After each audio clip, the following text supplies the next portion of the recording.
Hello, everybody. Welcome back to Winning in Paradise, the official FAU Owl Radio Athletics podcast.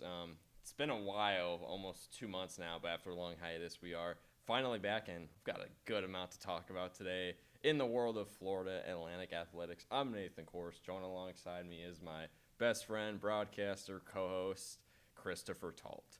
So, we got a lot of things to talk about today. We're going to recap a busy weekend for men's and women's basketball. We're going to touch a little bit on the football side of things and the transfer portal, what's been going on with that, a lot of movement on that front, guys that are coming back whatsoever.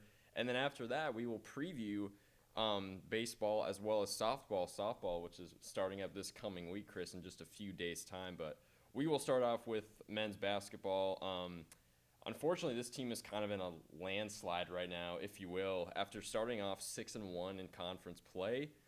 With some pretty solid wins, I would say, against rival teams like Memphis, good team in Wichita State, some pretty good wins in there. The Owls have now lost their last 3 games, 2 road losses against in-state rivals South Florida, and as well as Memphis on the road. And then this past Sunday, a heartbreaking loss here at the Ellie against a lowly East Carolina squad. Chris, what are your thoughts on this team right now after a 3-game slide? My initial thoughts, I'm going to separate the Memphis loss from the USF and the East Carolina loss.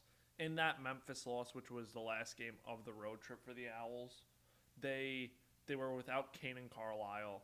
They were without Devin Vanterpool.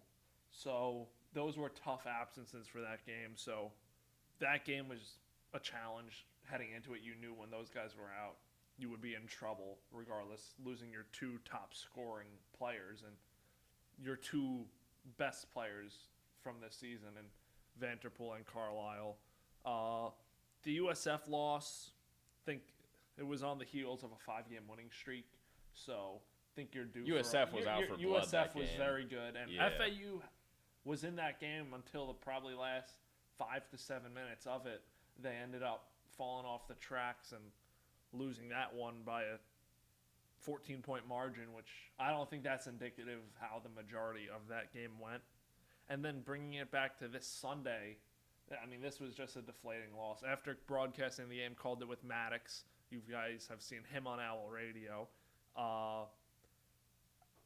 That was a bad loss. You got Vanterpool back. Carlisle clearly wasn't even 50%. I personally, in my head, I was questioning why he was out there because he didn't look right. He didn't end up scoring or anything like that, and it looked like he was struggling to move with his ankle. I believe it is his left ankle.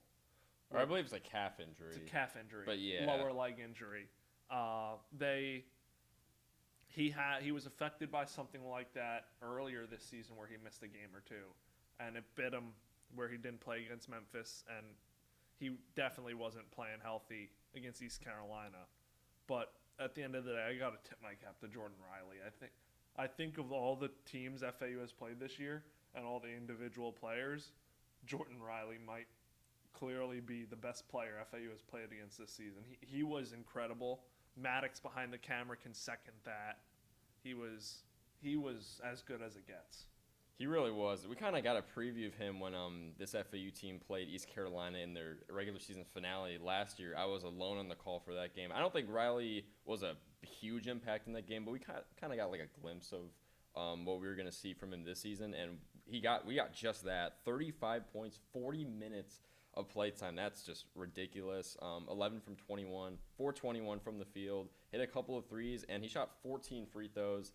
Got to the free throw line a good amount, had 9 rebounds and 5 assists as well. And when you look at him, too, they got a preview of him prior when he played at Temple a couple years ago.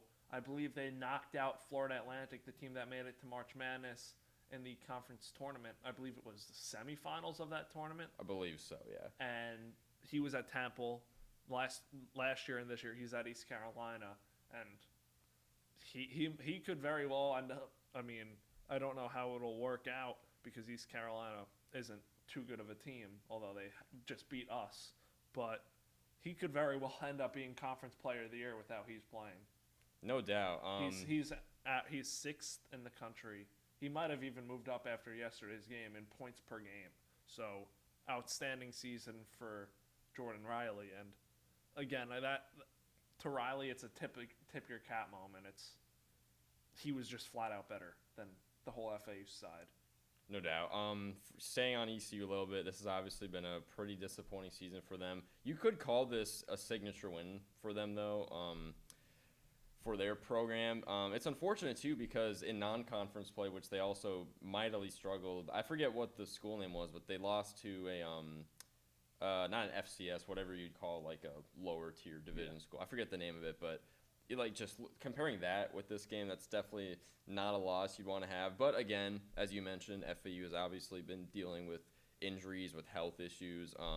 And Devin Vanderpool was dealing with a bad flu. That's why he missed the Memphis game. Pretty much got sick right before the game. Luckily, he came back this game and he looked really good. He had a good first half, but I think he tired out in the second half. Again, coming back off the flu, that's going to be tough for conditioning-wise from that aspect. But he had a very strong first half. He scored, I believe it was 16 points overall yesterday. Majority of them coming in that first half. Looked good from three as well.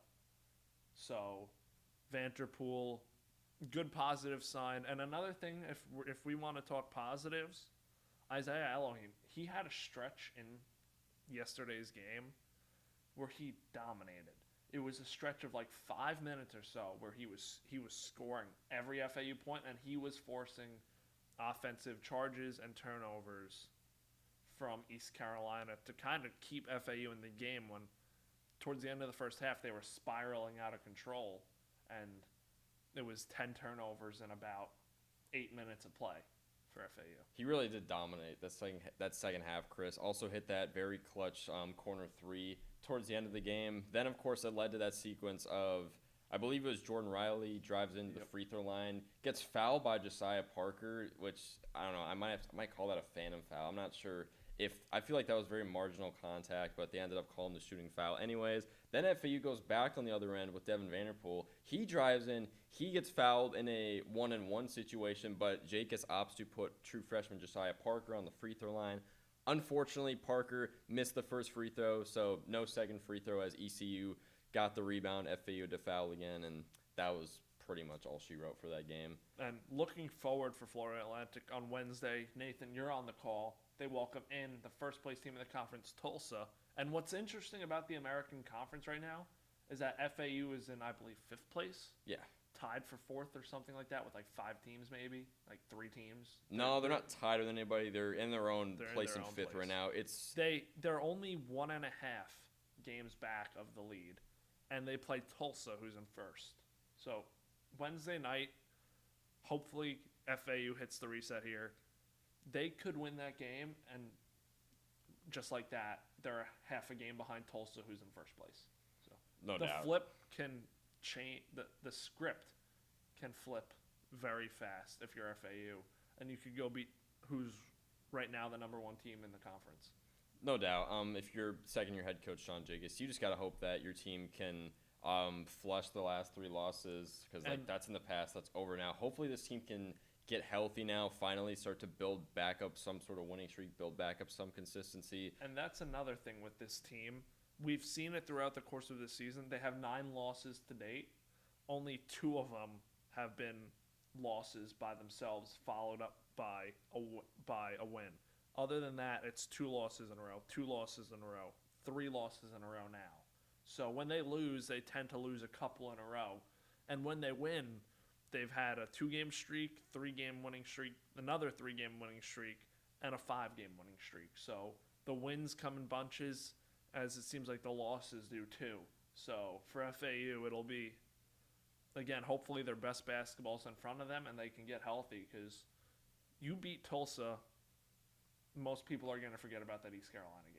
I think so. I mean, and yeah, as you said, history could indicate that FAU could start to pick things up again. Not a bad next few game stretch for them. Obviously, the home Tulsa game this coming Wednesday.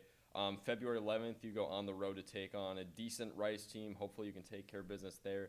And then next week, you come back home for a big matchup against South Florida, who the Owls are now looking for a big revenge game against after, as you said before, losing by 14 all the way up in Tampa. Then you have a 2-game road trip against UTSA and North Texas, definitely favorable there. Then a 2-game home stretch against Temple and Charlotte, fairly favorable there, I would say. So a couple of, pretty tough games coming up, but I think overall pretty favorable schedule. Hopefully FAU can stay healthy going forward. Obviously, there's question marks with the health. We don't know what's going to happen in terms of Caden Carlisle's availability after the loss against ECU on Sunday. Jacobs, regarding his calf injury, or I'm not sure if it's Jacobs that said this, but we don't know we don't know if Carlisle is going to be playing Wednesday. Maxime Logie, FAU's backup center, he's dealing with, I believe, an ankle injury at the moment. Yep. Jacobs said about him, I know that for a fact, that he doesn't know when Logie's going to be back. Logie's been pretty solid in the backup center role this season, so that's definitely a big loss. They definitely could have used him in the game against ECU with their starting center, Omujuru. I might be butchering his last name, but very talented center there. Devin Williams as well, who I didn't mention. He dealt with, I believe it was food poisoning this past week. He basically couldn't keep food down for a few days leading up to like the Memphis game, and he also lost upwards of 10 pounds. So that's been affecting another good FAU starter as well. But yeah, hopefully the Owls can just get healthy, just build up a winning streak going forward. The most important basketball is ahead of them. Yesterday was February 1st. We know in college basketball, it's that stretch of February into March is where you want to be playing your best basketball at the right time. I'm going to count them up right now, 8 more regular season games left. So, again, for FAU, it's about positioning themselves in the best spot possible to go on a run and win the American Conference.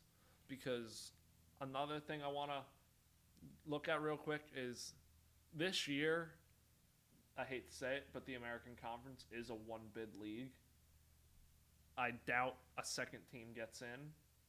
So whoever wins the conference tournament is going to be in March Madness. I doubt right now a second team gets in.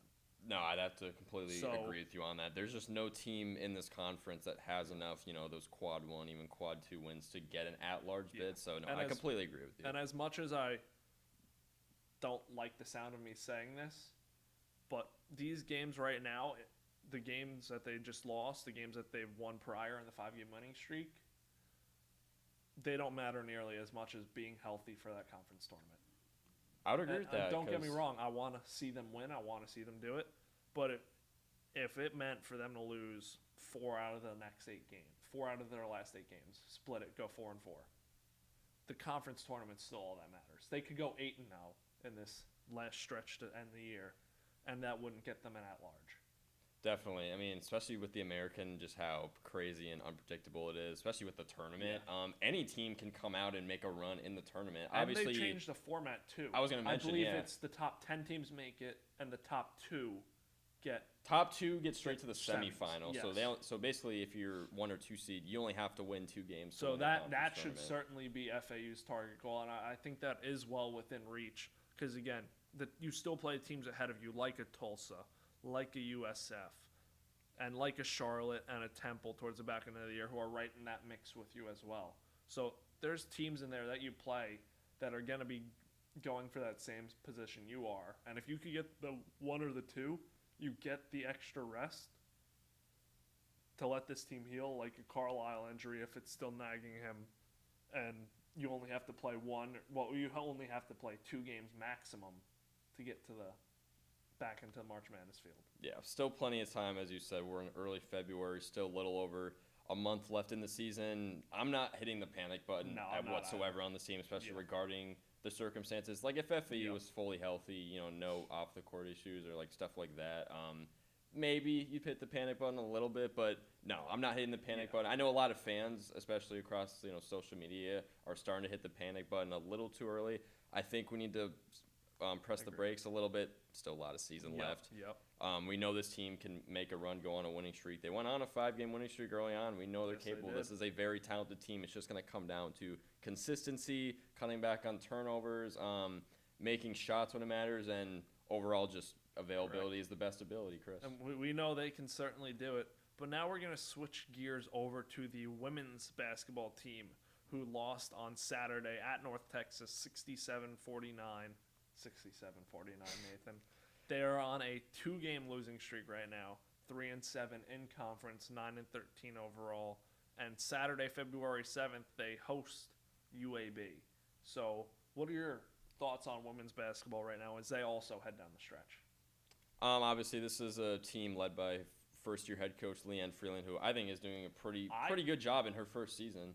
I don't want to look at the wins and losses much in year one with Coach Leanne Freeland, but other than I know we both called the UTSA game in the middle of January where it wasn't a pretty one for FAU, but there are games in there that pull you in, like the win against USF 64-63, one of the better teams in this conference, and you say, I like the vibe of this team. I like the vibe of Coach Leanne Freeland, and I like where this team is heading. Again, for Leanne Freeland, it was similar to last year for Coach Jankus. She had to put together a roster quick, and I think she's doing a pretty decent job in year one of keeping the group together. And again, I believe they matched their last win matches their win total in conference last year. It does, yep.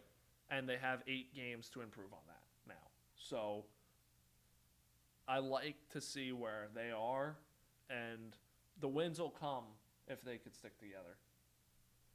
No doubt. Obviously, they're coming off of a tough 2-game road trip with back-to-back double-digit losses. But as you said, like that USF home win, that was even on the broadcast. I forget who was calling that game, but whoever it was, they said that they were like, "Oh yeah, this is FAU's statement win of the season." Honestly, it might be because USF is a really good team. Also, fun fact: USF featuring former FAU guard Stephanie Ingram, who has been very good for the Bulls this season. Correct. So I think that's that's a win that I'm sure Coach Freeland will look back on at the end of this year and say, this is a win of what we expect to happen more now. We expect to win these games once we keep building and we keep developing this group and all the players she brings in the future.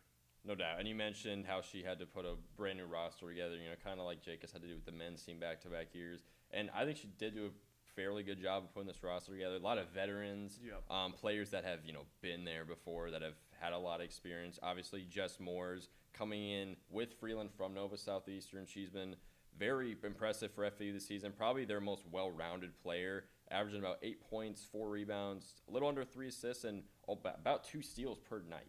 And last game, too, although they lost to North Texas, Erin Rogers is starting to get herself back into the picture. She led with a team-high 23 points. She hasn't been healthy all year. Obviously, was working back at the beginning of the year from her knee injury from last season. And I'm excited to see what she has for herself down the stretch of this season, because she was very, very good before she got hurt last year. And I think there are times early when she got back this year that she was not playing. She was still in her head after an injury like that. Like, those injuries take a while to come back from. And she's now definitely starting to get back into it. And I could see this performance against North Texas being a big springboard for her into the rest of the season. It really could. Rogers definitely an integral part of this FAU roster, as you said, working her way back into the fold, finally finding some consistency, it seems. This is a very balanced FAU roster, by the way. Vivian Anua, junior forward, leads FAU in scoring at just about 9 points per game. Just goes to show how balanced this team's attack is. This is a team that, with the injuries and just inconsistency of the lineups, Freeland has only been going probably about, I want to say 7 or 8 players on a game-by-game basis. Pretty tight rotation, but she definitely knows who she wants in there. She mixes up starting lineups a lot, but I think more times than not, it goes pretty well, despite the losses. I agree. I definitely agree. And again, they host UAB on February 7th. Owl Radio will be on that call, so make sure to listen into that one as well as we advertise those ones. And now we're going to switch gears and look forward for a couple FAU sports. We're going to look at the FAU football, the transfer portal, get some thoughts on that, get some thoughts on who left, who's staying, and what are your thoughts on what FAU is doing? Because they're returning Caden Velkamp and Easton Messer. They're 2 best offensive players and 2 players who are arguably right now, as it stands, the most dynamic duo left in the American Conference. I was just going to say, Chris, that's literally point A when talking about FAU football and the transfer portal. It's your best 2 offensive players are coming back for next season. Velkamp and Messer, obviously best friends, sort of grew up together in their time at Western Kentucky. Yeah, they're best friends. They got a lot of chemistry. Obviously, 2025 did not go the Owls' way under first-year head coach Zach Kidley, but I think things are definitely looking on the bright side in 2026, especially in what's looking to be a very down year for the American next year. When we compare last year, the year before Coach Kidley came in to this past season, I think it was night and day already with the culture of this team and the stepping stones you see with some of the games they won. They were competitive in some of these conference games in the American. They won more games in the American this year than they did the season before. So if you're FAU and you return your best two offensive players, and let's not forget, I mean, I know the defense was pretty bad at times last year. They're returning their best two defensive players as well. They are, and C.J. Doggett Jr., who was one of FAU's team captains last year, as well as defensive lineman Wilkie Denard. So those are two big pieces that you're retaining. You're retaining your two best offensive and your two best defensive players, both of those which are at key positions on your team. So it'll be a strong defensive line right off the bat for FAU, and you know you're getting that explosive offense back as well. No doubt. And then looking a little bit at the guys at FAU, we won't really touch on the guys that are leaving per se, but I do want to touch on a kind of the group that's, at least right now, is coming in for FAU. Owls have been bringing in a good amount of guys from Power 5 programs, I will say, on both sides of the ball. A couple of guys from Illinois. You got both corners. You got Amar Reynolds. You've got Tyson Rooks, so a couple of solid guys to pad the secondary for FAU. They got a very impressive wide receiver. I think he's going to be more of a kick returner from Virginia Tech, Tucker Holloway. He's going to be very good. Hopefully will be a big integral part of Zach Kidley's offense next year. I also I might be butchering the name, but Kelby Vallison from Texas Tech. He has Coach Kidley connections being at Texas Tech while Coach Kidley was there. I believe he was there when he was. And that's something I'm excited to see. Another Power 4 wide receiver coming in from a school that was in the playoffs this past season. So excited to see what he can do in this high-flying Coach Kidley offense that we saw numerous times last season. No doubt. The running back room kind of took a hit for FAU. Jamari Sands transferred out. Xavier Terrell transferred out. Caden Shields-Dutton, if I'm not mistaken, is still here. He's going to be back next season. That is massive. He really showed out in the latter half of 2025 in the expanded role. Owls, in terms of running backs, they brought in Leonard Farrow. They brought him in from the FCS level. I would assume he's going to be an integral part in the running back rotation. Looking down the list, they also got Brady Tillman, also an FCS guy. So I think they still need to pad out the running back room a little bit. It's going to be a young running back room, though. Which isn't a bad thing. Youth is not a bad thing. Again, with Caden Shields-Dutton coming back, you know you have that number one guy. So that's always a big thing for FAU. It's not going to be three question marks heading in the season. You have your number one, and it's just following suit after that to see what you can build around him. No doubt. A couple of other Power 4 guys FAU's bringing in. Georgia Tech offensive tackle Benjamin Galloway, 3-star transfer. They brought in a guy from LSU, another secondary guy, Wallace Foster IV. He should be a good part in the secondary rotation for this FAU defense. Mississippi State defensive lineman Corey Clark's coming in as a 3-star transfer. Kansas linebacker Joseph Sibb Jr. I think he's going to be very good next year. I think he has a lot of potential. He's about 6 feet, 230 pounds. TCU edge rusher Jonathan Bax. Honestly, same thing for him. I think two guys from the Power 5 level that will make an immediate impact for FAU next year. Oklahoma State corner J.K. Johnson. So kind of a theme going around here. The secondary FAU has really done a lot of work, and obviously defense has been kind of a button of issue for FAU over the last few seasons. Zach Kidley really trying to hone that in for next season. And looking at the bigger picture of the transfer portal, FAU currently ranks as the 83rd best transfer portal class in the country. And to bring that into American terms, they rank as the 6th best behind USF, Memphis, North Texas, UAB, Tulsa, and Florida. And then it's FAU at the 6th spot. But a lot of reasons for that is because USF, North Texas, and I believe Memphis too. They all lost their coaches, correct? They did. Yep. So all three of those schools, they brought in larger portal classes because they got new coaches from other schools. So if you look at that, it's kind of they are higher ranked because they brought in more transfers. So that's where the boost comes from that. So for FAU, you're bringing in 15 transfers, I believe it is. It might be more than that. Well, now they're actually bringing in about 30 transfers. 30 transfers. Yes, I see it on here. 30 transfers. So for FAU, I think you look like you could be in a good spot and a favorable spot to, I'd say, preseason conference. I expect them to be around the 4 or 5 mark when those preseason rankings come out. I would think so, especially as I mentioned before, in 2026, what looks to be, we assume, we'll see, but it looks to be a down year for the American with all the coaching carousel changes and all that.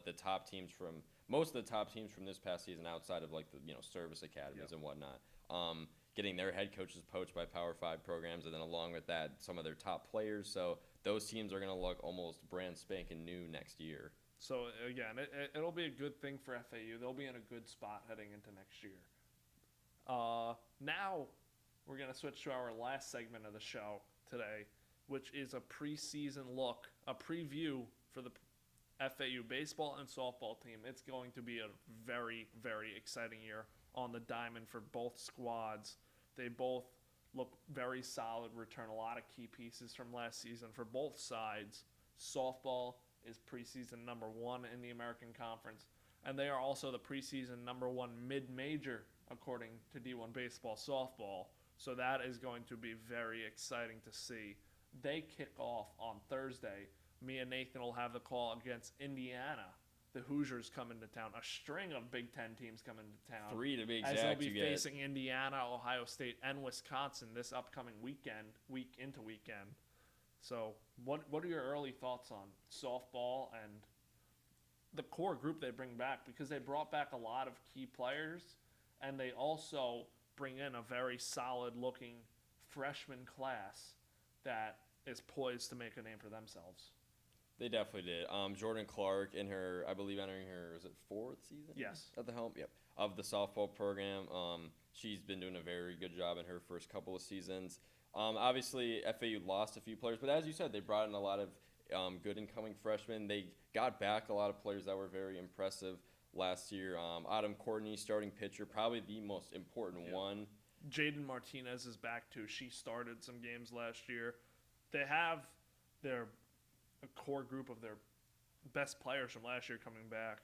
You could even look. Jessiana Mora, she's back. She was huge for them. They bring back Bella Ferran, who was big. Destiny Johns. They bring back Chloe Yates, the catcher. She was very good. Kylie Hammond. Sierra Gibson. They bring back a lot of people that, even Ainsley Lambert, too. She pitched last year. She's good. Kylie Shelton's back in the outfield. They bring back Kylie Hammonds. So there's a lot of things to like about this team, and I think they should be very good for this upcoming season. No doubt. FAU, at least according to my numbers, they are returning 14 players this year, and 12 of these players are new incoming players. Talking about a couple of their transfers, a couple of them being from Power 5 programs, or just Power programs, yes. I should say. Starting with senior, she plays pitcher. She's also gotten some first base experience. Madison Insco, she's coming in from the NC State Wolfpack. She should be very good in that spot. Sophomore catcher / first baseman Lily Holch. I don't know how to say her last name, unfortunately. But she's coming in from Arizona State. We'll see what kind of role she has this season. Couple other transfers from kind of group of 5, those types of programs like FAU. Ball State, utility, redshirt senior McKenna Mulholland's coming in. Should be pretty good in the utility spot. They're going to be very, very good this year. And they reloaded after last few years have been outstanding for them. FAU softball has really put themselves on the map over the last really 5 years even, and they're certainly hopefully gonna make another big run this year, as they are the clear favorites to win the conference once again. number one preseason favorite to win the American, as Chris said, very deservingly so. FAU coming off back-to-back American Conference regular season championships. Owls coming off a 45-12, very impressive 2025 campaign. They went 23-4, absolutely just pretty much trucked through the American Conference. They're looking to do the exact same thing this year. That they should be very good. We're excited for them to start for the Paradise Classic on Thursday evening when FAU kicks off. There will be a bunch of teams here. It's an exciting atmosphere when we see all these college teams come in here. Big colleges, big programs, and it'll be a fun time to see FAU softball back out there on Thursday night when they kick it off. I gotta say, Chris, because I love calling basketball. It's my favorite sport. Football as well. But I feel like there's this with softball, and this goes for baseball too. I feel like there's just a different energy to it that makes me truly excited. I think a lot of the big energy, especially coming back this year, gonna connect baseball and softball here for FAU. A lot of familiar faces and names are back for both of these teams this year, and I think that's a perfect transition now into FAU baseball as they open up on the 13th against Notre Dame at home. They have a fantastic non-conference home schedule, especially in this first month when they play Notre Dame, Iowa, Miami, Missouri, Villanova. So they have a lot of fun, big-time games coming up in February to kick it off. There was also news of them now having the American Conference preseason player of the year in Marshall Lipsey. So FAU has that going for them. Also, Brando LaRue, he's first-team all-conference at shortstop. When you look at FAU, they're going to be strong up the middle. That's what you want to be. You have Brando at short, John Martinez at second, and Marshall Lipsey out in center. So good teams are built up the middle, and FAU appears to be that way so far. They have going to go into that roster. Do you have any thoughts on them as? No, pretty much the same points as you. Definitely bringing back some very vital pieces. Obviously, when you look at it, so I'm just going to go in the infield here for a second, leaving the outfield out. For the infield, you have the option of, I'm not going to set anything in stone here because I don't know what Coach McCormick has planned for this team. But for the infield, you have LaRue and Martinez up the middle at short and second. And then you could do what you did last year if Pat Ward is healthy and back, which he played first. He played anywhere last year. He was a big piece for them before he got hurt. He could play first, he could play third. But you could put him at first, and then your everyday third baseman from last year, Nick Romano, he's back as well. So you have your core infield back. You have center field Marshall Lipsey. You have other guys who have played in the outfield for you, and Danny Baez and Kyle Boylston, the football and baseball player here at FAU. So there are a lot of familiar faces. And then you also bring in catcher Ian Collier from Texas State, who's probably going to be playing a big role for this team. And you also bring in outfielder Michael Peraza from West Virginia, a big-time transfer. So for FAU, the offense looks to be very good. You also bring in Jonathan Lopez, who's a freshman, and you also bring in freshman Daniel Machado, who I got to cover over the summer in the SFCBL. They are both very fast, smooth fielding players, so those are going to be nice freshman addition for them. No doubt. A lot of good guys, as you mentioned, that FAU is bringing back. Some new guys are bringing in, looking to build off momentum from last year. If they're, only negative, I would say, in terms of, players they lost would be starting pitcher Trey Beard. Unfortunately, He got poached by Florida State. But, outside of that, FAU's looking very solid this On year. the pitching side, they return Zach Kilby, Kide Atatui, Riley Whitmer. Bear with me as I go through the roster here of returning pitchers. Nick Wimberly is back. They also return James Littman, who, by the way, is expected to be the opening night starter for FAU. James Littman. West Boca native. So he's going to be in there in the mix trying to, I don't want to say replace Trey Beard, who transferred out to Florida State, because Trey Beard is as good as it gets in the college game, period. So Littman will be in there, and FAU is pulled 6th in the conference. I think the one thing that is the question mark is how the pitching is going to pan out for FAU. A lot of teams across the country have the same thing. It's how's the pitching going to work out. But I think they have a lot of guys in there. I even didn't mention a Ryan Buckler coming back. He was outstanding last year. So there's a lot of familiar good faces on this team that can come in and play big roles, especially for pitching, which is going to be a little revamped this year. And I didn't even mention Tyler Murphy, too. He's going to be in that rotation. So you have a bunch of guys that are coming back and hopefully will have big years. No doubt. Obviously, the pitching kind of getting a revamp, as you mentioned, might be a little bit question mark.